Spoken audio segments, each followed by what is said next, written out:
नागपूरमध्ये मी उभा आहे, त्यामुळे लढाई फार सोपी नाही आहे, लढाई फार कठीण आहे. आरपीआय सेक्युलरचा जाहीरनामा काय असेल तर डॉक्टर बाबासाहेब आंबेडकरांनी रिपब्लिकनचं जे खुलं पत्र लिहिलं तोच आमचा जाहीरनामा आहे, हे आपण लक्षात घेतलं पाहिजे. त्यामुळं ह्या संघर्षामध्ये आपल्याला बाबासाहेबांचे स्वाभिमानी अनुयायी म्हणून लढायचं की काँग्रेस आणि भाजपाच्या आणि स्वयंसेवक संघाच्या संघटनेत जाऊन गुलाम होऊन मरायचं, हे ठरवण्याची वेळ आजच्या घडीला आलेली आहे. मला आशा आहे की नागपूर बाबासाहेबांची क्रांतीभूमी आहे.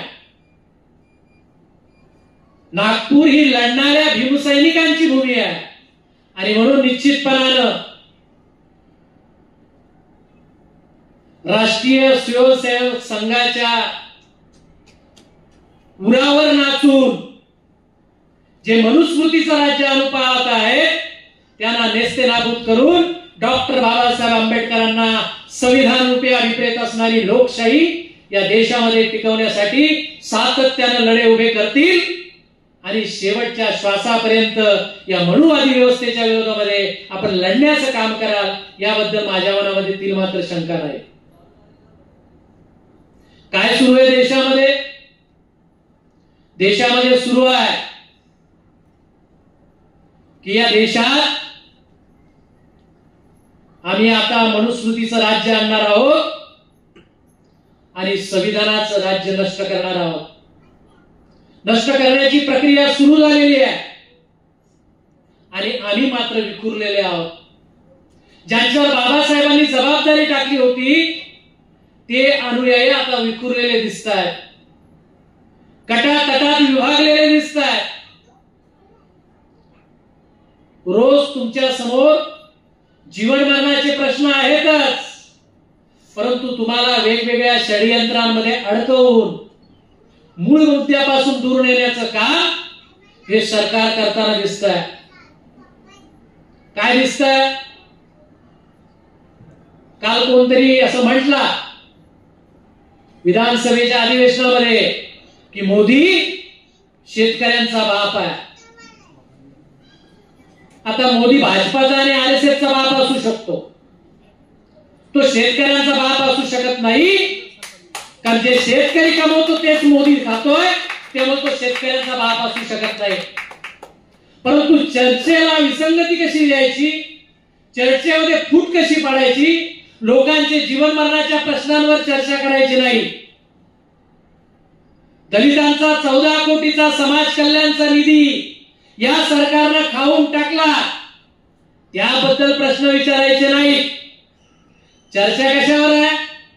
नाना पटोले यांना 1 दिवसाचं निलंबन केलं. चर्चा कशावर सुरू आहे? चर्चा सुरू आहे शेतकऱ्यांच्या बापाच्या बाबतीमध्ये. बाप हा की बाबा आणखी दुसरा कोणता, याच्यावर चर्चा सुरू आहे. ती 2 नेपाळी पिल्ल ती वेगळीच बरगळत आहेत. साऱ्या चारी बाजूला तुम्हाला असं गोंधळून ठेवण्याची प्रक्रिया या सरकारनं केलेली आहे. आपल्या मुलांची शिष्यवृत्ती, आपल्या मुलांचं बार्टीच्या मार्फतचं शिक्षण,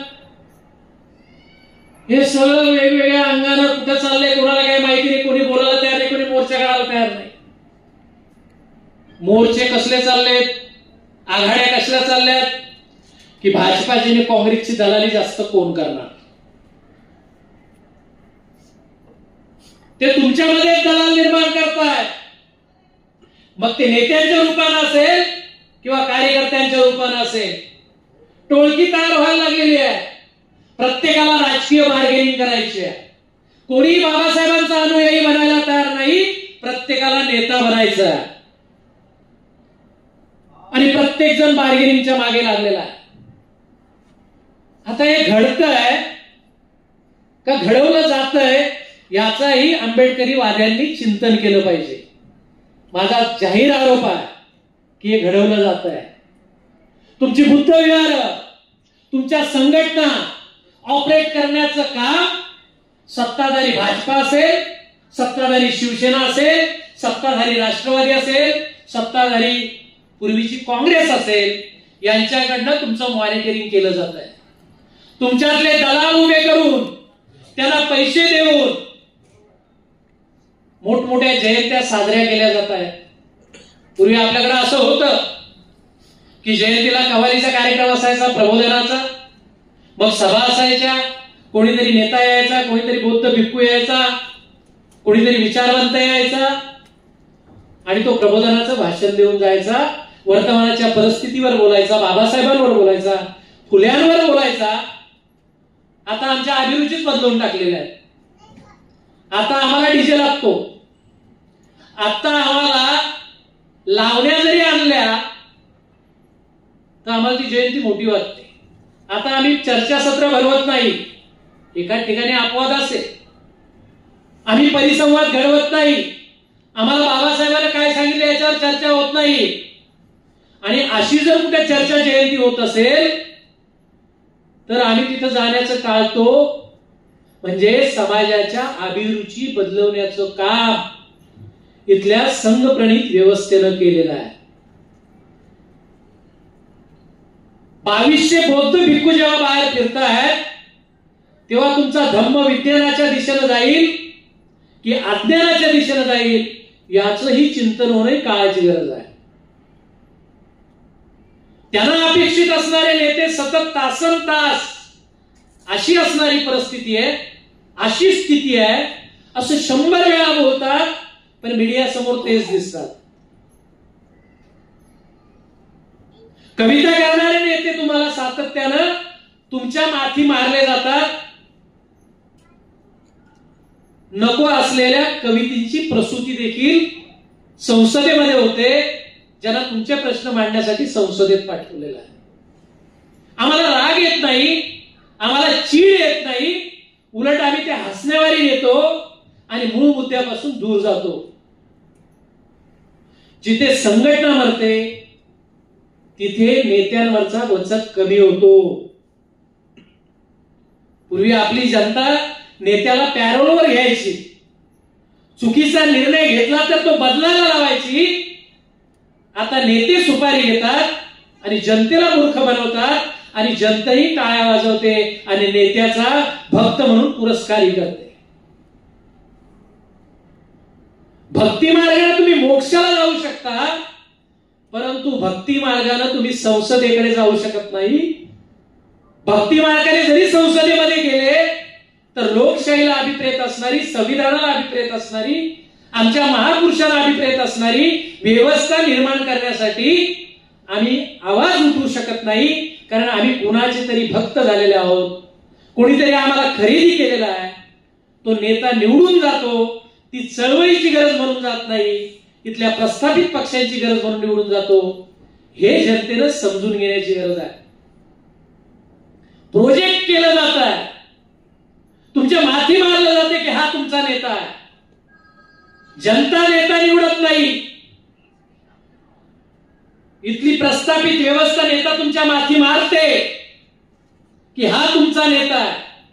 परंतु नेता बाबासाहेबांच्या विचारानं चाललाय का याचं मूल्यमापन आताच्या घडीला कार्यकर्ते, आंबेडकरी जनता करताना दिसत नाही. जे वरवरचं मीडियामध्ये दिसतं, जे वरवरचं प्रिंट मीडियात येतं, जे सोशल मीडियावर तुमच्या माथी मारलं जातं तेच वास्तव आहे असं आपल्याला सातत्यानं वाटतं. मला असं वाटतंय की कार्यकर्त्यांशी चर्चा करताना दिलखुलासपणे बोललं पाहिजे. आम्ही जर आंबेडकरी वादी विचाराचे पक्के कार्यकर्ते आहोत, आमच्या दृष्टीनं बाबासाहेब आमचा नेता आहे, बाबासाहेबांचा विचार हा आमच्या जगण्याचा मार्ग आहे, बाबासाहेबांनी सांगितलेला सामाजिक, आर्थिक, राजकीय कार्यक्रम हा आमचा ध्येयाचा कार्यक्रम आहे, असं जर आपण मानत असू तर मला वाटतंय आपण स्पष्टपणानं बोललं पाहिजे. आपल्याला सतत मीडियामध्ये प्रकाशजी आंबेडकर असं सांगतात की भीमा कोरेगावचा लढा मी लढतोय. मी आपल्याला सांगेन की भीमा कोरेगावच्या लढ्यामध्ये प्रकाश आंबेडकरांचं योगदान 0 पण नाही आहे. परंतु ते सतत मीडियात येतात आणि असं सांगतात की भीमा कोरेगावचा लढा मी लढत आहे. कधीही भीमा कोरेगावच्या आयोगासमोर प्रकाशजी आंबेडकर आले नाहीत. ते आले, ते साक्षीदार म्हणून त्यांचा उलट तपास पण मी घेतलेला आहे, ते रेकॉर्डवर आहे. तर ते खोटं सांगतात. आंबेडकरवादी नेता कोण असतो? जो आपल्या बरोबर अनुयायांना घेतो आणि आपल्यापेक्षा आपल्या अनुयायांमध्ये कोणीतरी आंबेडकरवादी मोठा नेता होईल असं जो मानतो तो सच्चा आंबेडकरवादी नेता असतो. नेत्याला जर गुलाम पाहिजे असतील, नेत्याला जर भाट पाहिजे असतील, नेत्याला जर सायको फॅन पाहिजे असतील, तर तो नेता कार्यकर्ते तयार करत नाही, तो त्याचे भक्त तयार करतो. आणि आंबेडकरवादी चळवळीमध्ये, आंबेडकरी चळवळीमध्ये आता भक्त तयार करण्याची प्रक्रिया सुरू झालेली आहे, अनुयायी तयार करण्याची प्रक्रिया नाही. मी प्रकाशजी आंबेडकरांची क्रॉस घेतली, जोगेंद्र कवाडेजींची क्रॉस घेतली. मी असं विचारलं प्रकाशजी आंबेडकरांना क्रॉस मध्ये की आंबेडकर साहेब, आपण असं म्हणाला होता की 2018ला जो काही हल्ला झाला भीमा कोरेगावला, 2 तारखेला 3 तारखेला जो बंद पुकारण्यात आला होता, आपण प्रिंट मीडियात असं सांगितलं की तो बंद माझ्या आदेशानुसार पुकारला गेला. हे म्हणणे बरोबर आहे की तो बंद इथल्या फुले आंबेडकरी जनतेनं स्वयंस्फूर्तीनं पुकारला होता? याबद्दल तुमचं उत्तर काय आहे? 5 मिनिटं स्तब्ध राहिले. ऍडव्होकेट असल्यामुळे जरा आकलन जरा चांगलं असतं माणसाचं, कायदेशीर. 5 मिनिटं घेतले आणि असं म्हणाले की तो बंद फुले आंबेडकरी जनतेनं स्वयंस्फूर्तीनं पुकारला होता, माझ्या सांगण्यावरून झालेला नव्हता. आता सगळ्या जनतेला हे माहिती आहे की प्रिंट मीडियामध्ये, इलेक्ट्रॉनिक मीडियामध्ये येऊन तेव्हा ओरडा करून सांगत होते की बंद हा मी पाळलेला आहे. पण तिकडे आयोगामध्ये उत्तर काय दिलं? स्वयंस्फूर्तीनं जनतेनं पाळलेला आहे.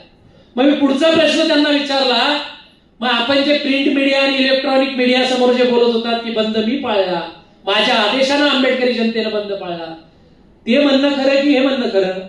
ते म्हणाले मी आता उत्तर दिलं ते खरं. म्हणजे आम्ही 2018 पासून कोरेगाव आयोग निशुल्कपणे स्वतःचा जीव धोक्यात टाकून उलट तपास करतो. 15-15 दिवस पुणे इथे जातो, मुंबई इथे जातो. बीजी बनसोडे वकील असतील, ऍडव्होकेट मखरे असतील, आणि 3 वकील समाजाची बाजू मांडतो.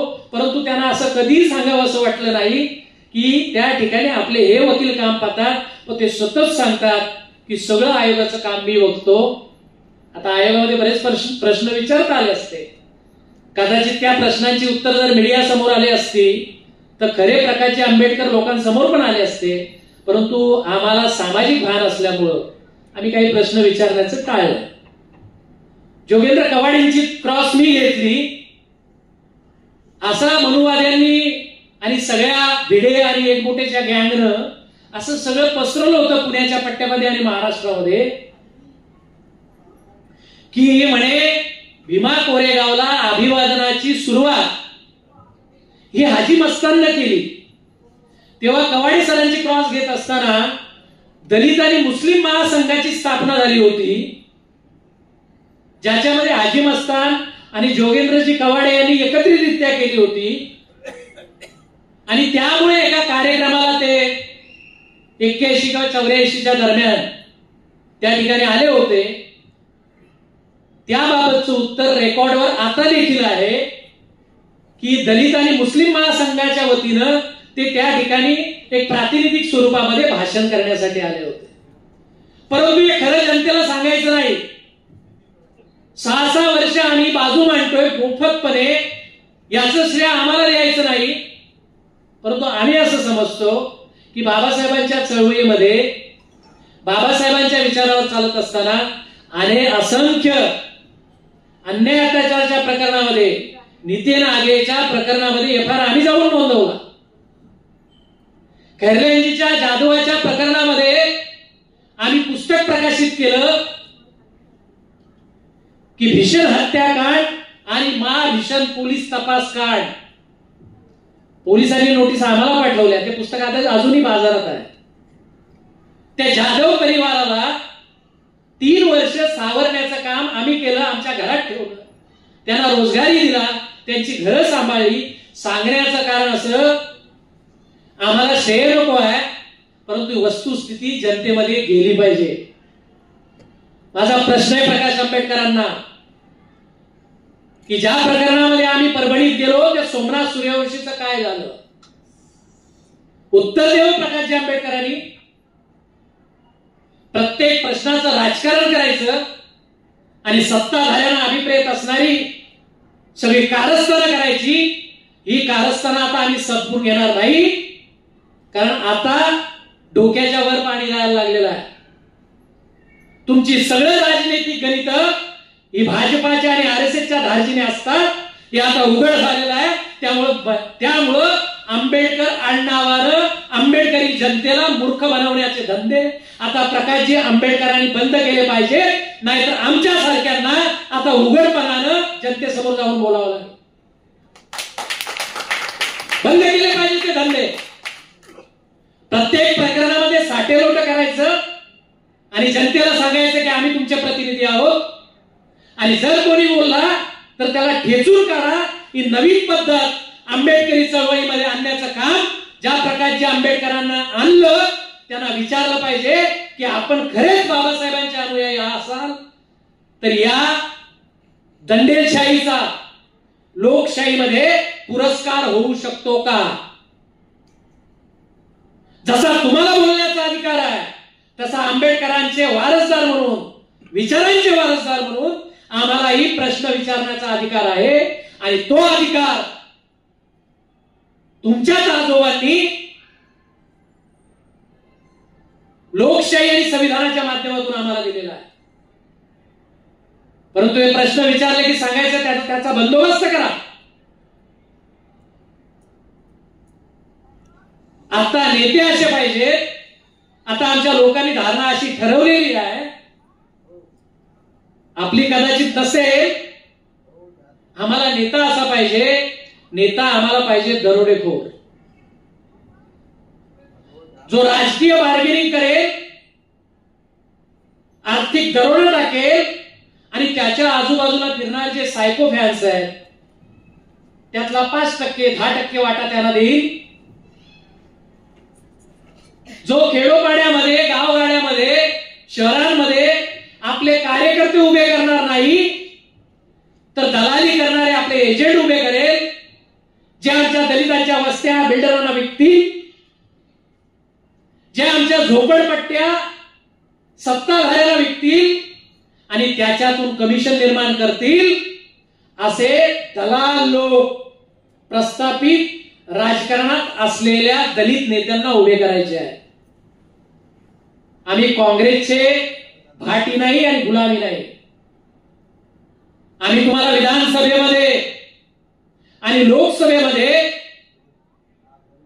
धर्मांध शक्तीची सत्ता संसदेमध्ये असू नये म्हणून आम्ही तुम्हाला मदत केली, याचा अर्थ आम्ही तुमचे गुलाम आहोत असा होत नाही. जर नागपूरमध्ये वार्डामध्ये जर आमची सत्ता असेल, लोकसंख्या आमची जास्त असेल, तर तिथून रिपब्लिकन पक्षाचाच उमेदवार निवडून गेला पाहिजे हा संकल्प तुम्ही केला पाहिजे. तुमच्याकडनं संबंध महाराष्ट्राला खूप अपेक्षा आहे. नागपूर या ठिकाणी आंबेडकरी जनतेची 2 नंबरची ताकद आहे, 2 नंबरची लोकसंख्या आहे. चिंतन करावं लागेल, आम्ही का सत्तेत जात नाही, आम्ही का विकले जातो, आमच्याच वस्त्या का विकत घेतल्या जातात, आमच्याच वस्तीत पैसे का वाटले जातात. त्यांना समजलेलं आहे की ज्याचा नेता गुलाम असतो त्याचे अनुयायी गुलाम असतात. म्हणून आपल्याला गुलाम नेत्याचे अनुयायी व्हायचे नाहीत. आपला बाप एकच होता, डॉक्टर बाबासाहेब आंबेडकर, जो कधीही कोणाचा गुलाम झाला नाही आणि कधी कोणासमोर झुकला नाही. ज्याने आपल्या आपलं आयुष्य उज्ज्वल केलं त्या डॉक्टर बाबासाहेब आंबेडकरांचे आपण आई अनुयायी आहोत. ज्याच्या जगाला शिक्षण तज्ञ म्हणून, सिम्बॉल ऑफ नॉलेज म्हणून ज्याचा उल्लेख केला त्या बाबासाहेबांचे आपण जर सच्चे असू तर आपण या जगातले सगळ्यात श्रीमंत लोक आहोत. पैशाने नसू तर विद्वत्तेने सगळ्यात श्रीमंत लोक आहोत हे मनात नेमकं ठेवा. ती आग तुमच्या मनात लागू द्या. तुम्हाला राग आला पाहिजे. वामन दादा म्हणतात की चीड येत नाही हाच आमचा गुन्हा. बाबासाहेबांनी सांगितलं स्वाभिमानाला जगा. हे लोक आपल्याला गुलाम म्हणून जगू पाहतात. कुठल्याही सत्ताधाऱ्याला सत्तेत राहण्यासाठी गुलामांची गरज असते आणि ती गुलाम बनवण्याची प्रक्रिया RSSच्या माध्यमातून, समरसतेच्या माध्यमातून सुरू आहे आणि त्याच्यासाठी एजंट म्हणून आपल्या नेत्याला वापरलं जात आहे हे आपण आपल्या लक्षात घेतलं पाहिजे. काय समरसता म्हणजे काय? व्यवस्थेचा पुरस्कार करा. समरस व्हायचं आमच्याशी व्हा. समतेनं नांदा, करुणेनं जगा, माणसावर प्रेम करा, राष्ट्रावर प्रेम करा. समरस व्हायचं तर आमच्या संस्कृतीशी समरस व्हा. आम्ही तुमच्या संस्कृतीशी समरस होणं म्हणजे बुद्धी गहाण टाकण्यासारखं आहे. तुमची संस्कृती अंधश्रद्धेचा पुरस्कार करते. तुमची समरसता वर्णव्यवस्था, जाती व्यवस्थेचा पुरस्कार करते. तुमची व्यवस्था, तुमची समरसता विज्ञानवाद नाकारते. तुमची समरसता माणसाला अधोगतीकडे नेणारी आहे आणि आमची समता माणसाला उच्च स्तरावर नेणारी आहे. म्हणून समरस कसलं होत आहे? समतेत या, तुम्ही आम्ही समान आहोत. हा समतेचा न्याय, हा समतेचं तत्व आपण समजून घेतलं पाहिजे. म्हणून आपल्यावर जे नेते माथे मारले जात आहे त्या नेत्यांपासून आंबेडकरी चळवळ वाचवण्याची वेळ आलेली आहे. आम्ही सगळेच नौटंकी करतो, आम्ही सगळं स्वीकारतो, आम्ही तुमचेही आहोत आणि आम्ही तुमचेही आहोत. आता असं म्हणणं सोडा. हा देश अशा स्थितीत आलेला आहे की इथे कधीही जातीयतेचा, धर्मांधेचा भडका उडू शकतो. इथे माणसं चिरडली जाऊ शकतात.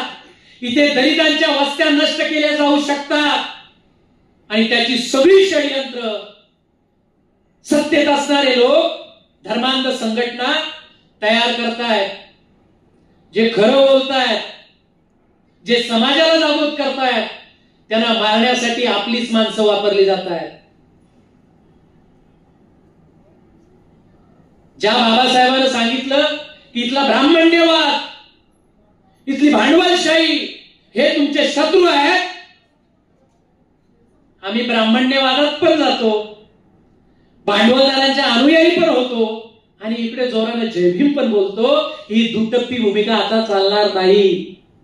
अरे तुमच्या बापाने तुमचे शत्रू सांगून ठेवले. शत्रूच्या घरात जाता आणि तावानं कडक जयभीम, भडक जयभीम बोलता. लाज वाटली पाहिजे आपल्याला. काय करत आहोत आपण? आपणच बाबासाहेबांची चळवळ आणि विचार मारत आहोत. आणि असे नेते जर करत असतील तर त्यांच्या सभा झाल्या नाही पाहिजेत, त्यांचं फिरणं मुश्किल झालं पाहिजे. अशा पद्धतीची आंबेडकरवाद्यांची ताकद या नागपूरमध्ये निर्माण करा. त्याचे पडसाद संबंध महाराष्ट्रामध्ये उमटतील. पण असं होताना दिसत नाही. काल कोणतरी असं म्हटलं की मंत्र म्हटल्याने मला पिकं येतात. शेतकऱ्यांचा अपमान आहे. जो माणूस 4-4, 8-8 महिने शेतात राबतो, आपला घाम घालतो, कधीतरी अवकाळी पाऊस आल्यामुळे शेतात पिकच येत नाही आणि जास्तीचा पाऊस पडल्यामुळे पिकं करपून जातात, नासाडी होते. त्यांना साधं तुम्ही अर्थसहाय्य करत नाही आणि त्याची सांत्वन करण्यासाठी वरती असं म्हणता की मंत्रोच्चार केल्यानं पिकं येतात. हा धादांत अज्ञानपणा आहे. हा लोकांना मूर्ख बनवण्याचा कार्यक्रम आहे. म्हणून त्यांनी शेतकऱ्यांची माफी मागितली पाहिजे, नाहीतर शेतकऱ्यांनी तरी त्यांना धडा शिकवला पाहिजे. रोज शेतकरी मरतोय, शेतमजूर मरतोय, शिक्षणाचं खासगीकरण सुरू आहे. आपले लोक, मी जरा नाव घेऊनच बोलतो, आपल्या लोकांना उदो उदो करण्याचा आणि सायकोफॅन म्हणण्यात काय मदत वाटते मला माहिती नाही. ते बबन कांबळेचं पोरग सम्राटचं, सम्राट पेपर येतो का इकडे? बंद झाला ना आता. बापाने पैसे समाजाकडनं खूप गोळा केले, सम्राट क्रांती करेल, सम्राट विचारधन देईल. पोरग काय करते? त्याचं पोरग भाजपाचं ठाणे शहर चिटणीस आहे. आता कोणी कुठल्या पक्षात जावं हा संविधानानं दिलेला ज्याचा त्याचा अधिकार आहे. पण ज्या बापानं पैसे समाजाकडनं गोळा केले, सम्राट नावाचा पेपर निर्माण केला, करोडोची संपत्ती ज्यानं निर्माण केली, बाप मेला आणि पोरग बीजेपीत गेलं. आणि बीजेपीत गेलं इथपर्यंत ते थांबलेलं नाही. त्याने जागतिक धम्म परिषद भरवली ठाण्यामध्ये, बौद्ध धम्म परिषद. आणि भाजपाचे केळकर नावाचे जे आमदार आहेत RSSचे, त्यांना वक्ता म्हणून बोलवलं. आणि निर्लज्जपणानं आपले लोक काही तिथे गेले आणि काही लोकांना त्याने मेसेजही पाठवले. मी त्याला असं म्हटलं की मेल्या मागे आपल्याकडे वाईट बोलण्याची पद्धत नाही, पण मला असं वाटतं की म्हातारी मेल्याचं काही, परंतु काळ सोकावतोय. मी म्हटलं की बाप तुझा दलाल होता, म्हटलं मी बाप तुझा दलाल होता, पण पोटी इतका मोठा दलाल जन्माला घातला, याचं आम्हाला वाईट वाटतं. त्यामुळे याच्या पुढे असे मेसेज पाठवू नको. जी माणसं समाजामध्ये येतात, समाजाच्या नावानं मोठी होतात आणि नंतर मात्र त्या समाजाच्या विरोधात जाऊन समाजाची चळवळ मारण्याचं काम करतात. म्हणून बाबासाहेब म्हटले होते की मी आणलेला माझा समतेचा रथ जर तुम्हाला पुढे घेऊन जाता येत नसेल तर जिथे आहे तिथे तरी थांबवा. या अशा अवलादी जर जन्माला आल्या तर रथ पुढे जाणार नाही, त्या रथाचा विध्वंस करतील. अशा अवलादी आता आपल्यामध्ये जन्माला आलेल्या आहेत. याचा राग येत नाही, याची चीड येत नाही. कोणाचे अनुयायी होतो आपण, कोणाचे भक्त होत आहोत? कोणी आणले आंबेडकरी चळवळीमध्ये भक्त परंपरा? ज्यांचा जगण्याचा मार्ग चळवळ बनते, ते लोक चळवळ कधीही स्वाभिमानानं उभी करू शकत नाही. ते लक्षात ठेवा. चळवळीवर पोट भरणं बंद केलं पाहिजे. स्वतःचे रोजगार, स्वतःची उदरनिर्वाहाची साधनं स्वतः निर्माण केली पाहिजे आणि त्याच्यातला 20% शेअर, 20% भाग सामाजिक आणि राजकीय बाबासाहेबांच्या चळवळीला दिला पाहिजे. ही वृत्ती आपण जोपर्यंत आपल्या कुटुंबामध्ये, आपल्या समाजामध्ये आणत नाही, तोपर्यंत चळवळीला उज्ज्वल दिवस येणार नाही आणि तुम्हीही स्वाभिमानानं जगू शकणार नाही. कुठे आहे तरुण पिढी? कुठे आहेत आमची मुलं? आता सगळे माझ्या समोर बसलेले साधारणतः 40च्या पुढचे, 40 आणि 40च्या पुढचे आहे. 18-20 वर्षाची पिढी गेली कुठं? ही 4-5 मुलं जर आमची समता सैनिक दलातली सोडली, तरुण पिढी आहे कुठे? तरुण पिढी बाबासाहेब तरी वाचते का? तरुण पिढीला फुल्यांचं आंदोलन तरी माहिती आहे का? शाहू महाराजांचं आंदोलन माहिती आहे का? हे राहिले बाजूलाच. आपली सगळी तरुण पिढी ही चंगलवादामध्ये अडकलेली आहे. त्यांनी व्यवस्था करून ठेवलेली आहे. संध्याकाळी धाब्यावर या, हॉटेलवर या, दारू प्या, मटण खा, खिच्यामध्ये पैसे घ्या आणि जा आणि तुमच्या चळवळीचे मार्ग देखील तुम्हीच व्हा. ही नवीन संस्कृती आपल्या समाजामध्ये इथल्या प्रस्थापितांनी रुजवण्याचं काम केलेलं आहे. म्हणून माझी प्रत्येक आई वडिलांना विनंती आहे, तुमच्या मुलाला डॉक्टर, इंजिनियर, वकील, न्यायाधीश बनवा, त्याला विद्यापीठीय शिक्षण घेऊ द्या, परंतु त्या विद्यापीठीय शिक्षणाबरोबर त्याला फुले आंबेडकर नावाचं देखील एक विद्यापीठ आहे, त्या विद्यापीठाचं देखील शिक्षण द्या, म्हणजे तो भ्रमित होणार नाही. हे काम आपण केलं पाहिजे. आणि हे काम जर आपण करू शकलो नाही तर येणारी पिढी फुले आंबेडकरी चळवळीला बेमान झाल्याशिवाय राहणार नाही. म्हणून माझी विनंती आहे की मुलाला बौद्ध आणि धम्म वाचायला द्या. बाबासाहेबांची निवडक, महात्मा फुलेंची निवडक 4 पुस्तकं वाचायला द्या. कॉलेजच्या काळातच द्या. आणि हे जर बालपण आपण देऊ शकलो नाही तरी उद्या गुजरातमध्ये जो गोधरा झाला, या महाराष्ट्रामध्ये देखील गोधरा करण्यासाठी जी सर्व पार्श्वभूमी तयार केली जात आहे, तिचे हस्तक म्हणून, फार गंभीरतेने बोलतो, तिचे हस्तक म्हणून आपल्याच मुलांना वापरलं जाईल, हे देखील विसरता कामा नये. म्हणून आपली मुलं काय करतात? कोणाचे झेंडे उचलतात, कोणाचा जिंदाबाद मुर्दाबाद करतात, कुठल्या संघटनेत जातात, कोणाचे भक्त झाले, याच्यावर लक्ष ठेवा. कोणाचे कुठल्याही संघटनेची अवजारं त्यांना बनवू देऊ नका. ती अवजारं आपल्याच विरोधात वापरली जातील.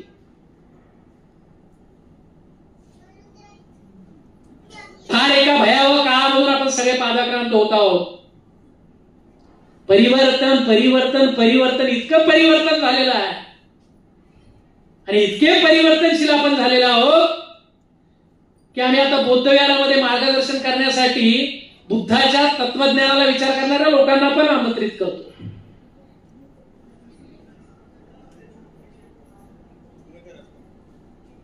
तुम्ही पुतल्यांमध्ये अडकू नका. तुम्ही बौद्ध विहारामध्ये फारसं अडकू नका. जी आहे ती टिकवा.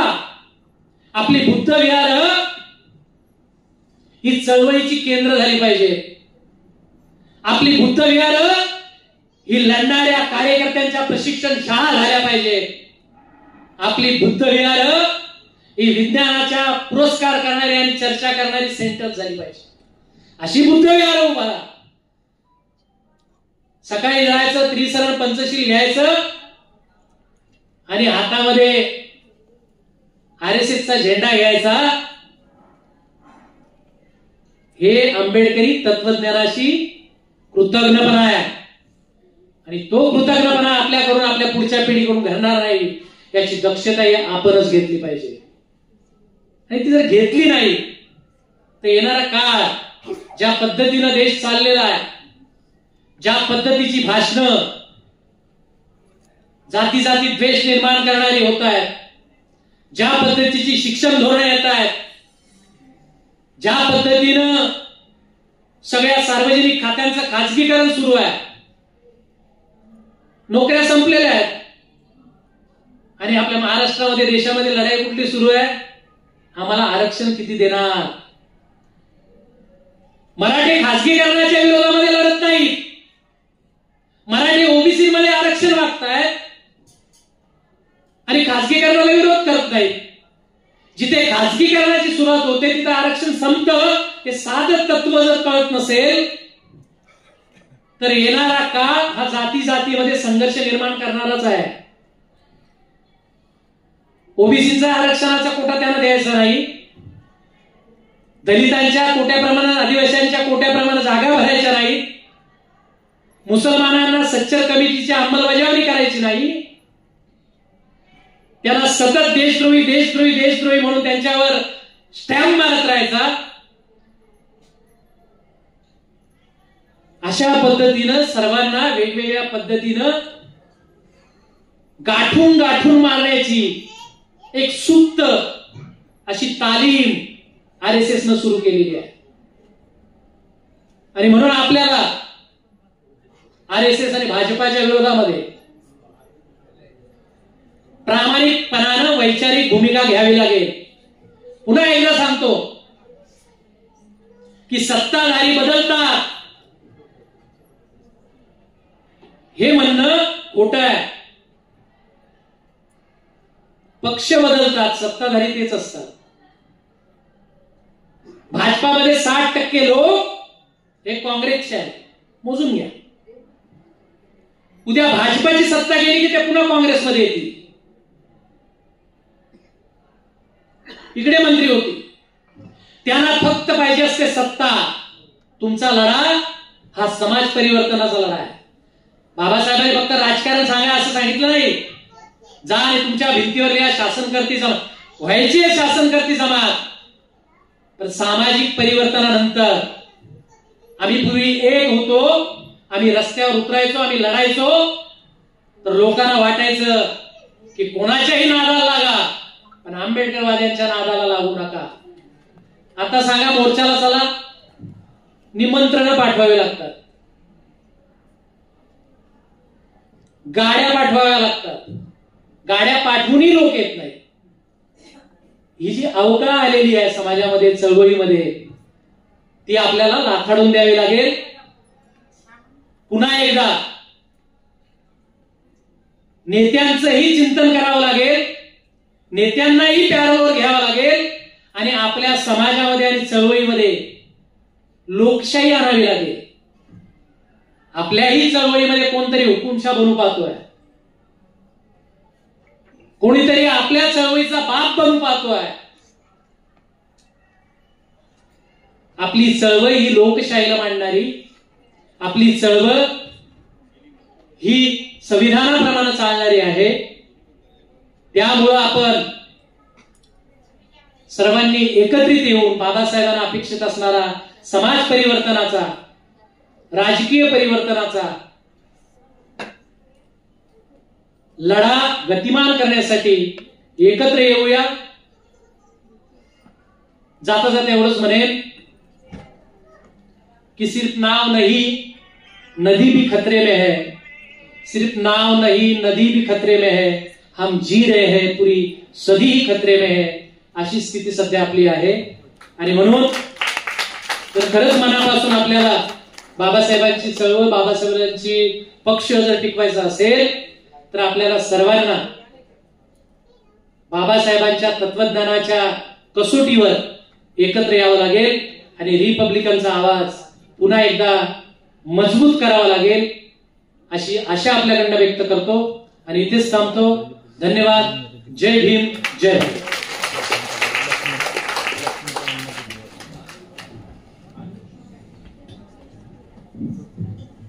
एडवोकेट किरण चन्नई सर आगे बढ़ो,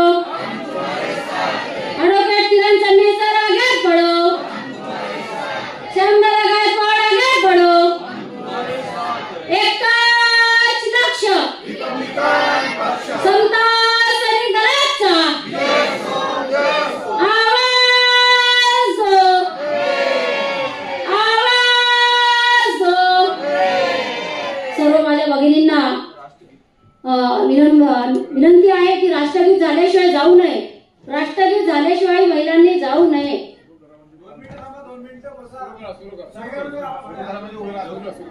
आपण सर्वांनी राष्ट्रगीताकरिता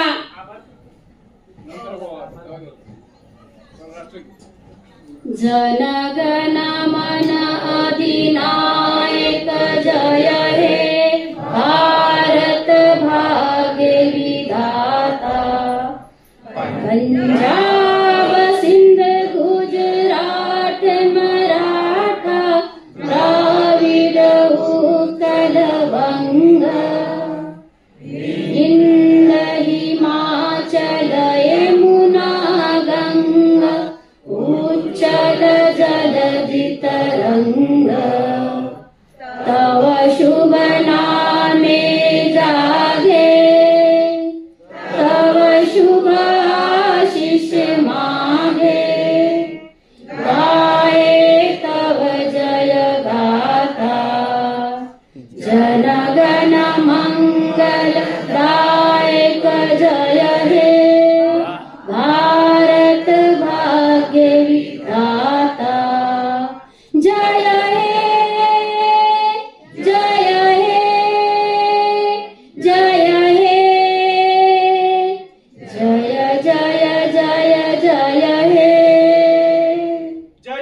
जय जय भीम. जय भीम जय